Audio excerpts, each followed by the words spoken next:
All right, this is Brother Will, aka Quiet Storm, and we're back. This is week 28 of our 52-week challenge.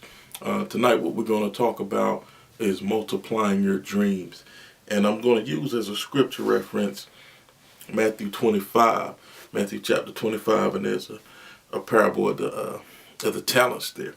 Now, as always, I kind of, talk about me because any teaching that comes forth, I can use it. And first and foremost. Alright, so now at times I've been guilty of either aiming too low or underestimating or undermining the gifts and the talents that God has given me or placed inside of me. Like, say for example, people will tell you that, hey, you need to set realistic goals, or you need to take baby steps when you're doing things. Now, I understand that is wisdom, and I'm not knocking that teaching, but what I want to present to you tonight is something called the God factor. If you have hopes, dreams, and visions and goals that you can pretty much obtain in your own power, where you don't really need, just in the natural, you don't really need to depend on God and His Spirit and prayer and His wisdom. Your goals may be, maybe a little too low. In life we're going to need to, push a little harder. We're going to need to stretch ourselves. We need to dream bigger and all this type of stuff. So I hear people say that they want to be blessed to be a blessing. All right, so God gives us the power to get well. He gives us different gifts, talents. He gives us unique abilities in order for us to prosper. But now the thing about it, the reason that He wants us to prosper is not just for ourselves, but it's to establish His covenant and His kingdom here on earth. He wants us to have all types of resources at our disposal for the sake of the gospel and building up His kingdom and things like that. So that's why we need to really multiply our dreams and the visions and really not undermine them, because you have to think about it. So we have the true and the living God, the maker, the creator of everything. What He's done, He's given you certain tools. Not even given you, He's invested certain things in you. He's invested talents, He's invested knowledge, invested wisdom, gifts, all of this stuff He invested in you. And just like in the natural, in the world, if you were investing in stocks, or if you invested your money in some type of business deal or whatever, you're going to expect a return on your investment. Your reason for putting your money or your resources in is for when it comes back, that you will get more out of it. So God puts these gifts, talents, different things in you.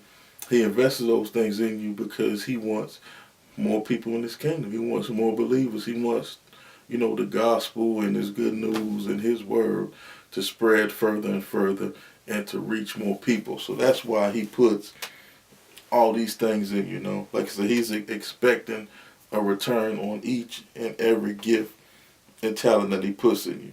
So that's why we need to really multiply our goals and our visions, because they come from God. If you understand that what you're doing is you're not just working for or with yourself, you're working with God.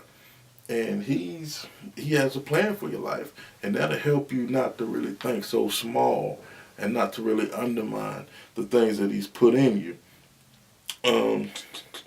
Let me see. Another key point that I had down here: as our faith and confidence in God increases, our confidence in His gifts should also increase. And so that will even help us in understanding our purpose and our goals. That's going to help us, to realize that, hey, I'm not dreaming big enough, because God is a big God. So why am I making small plans, right? And like I said, the perfect illustration of that is going to be the parables about the talents. He gave different talents to different individuals. He knew, God knew what your capabilities were going to be. He knows your strength. He knows your weaknesses. He knew exactly what type of thoughts, what type of ideas that he can put into you. So the main point that I want to, drive home tonight is like those ideas and dreams and visions and things that you have, the ones that you can just really accomplish with, not much effort that you can do and just kind of check them off the list. I mean, those fine, continue to do that, but I want to encourage you to really dream bigger. It's those ideas and the thoughts that you have and you don't see any type of way possible that you can do it within your own power. Like, it's like they say, in your wildest dreams, you would have never imagined. God has put in your wildest dream type of goal or type of vision in each and every one of us. So I want to encourage everybody to chase that big dream, that big vision, that big goal that you feel like it's not possible, but somehow it's just something that's kind of burning in you. It's a deep desire, but you don't see any type of way to get it done.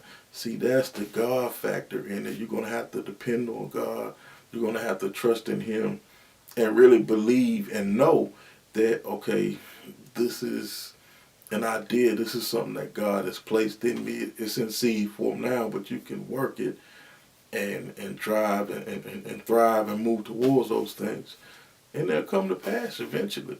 So, again, I just want to encourage you tonight to multiply your dreams. This is Brother Will. This is week 28 of our 52-week challenge. We'll be back next week with week 29. God bless you. Have a good night.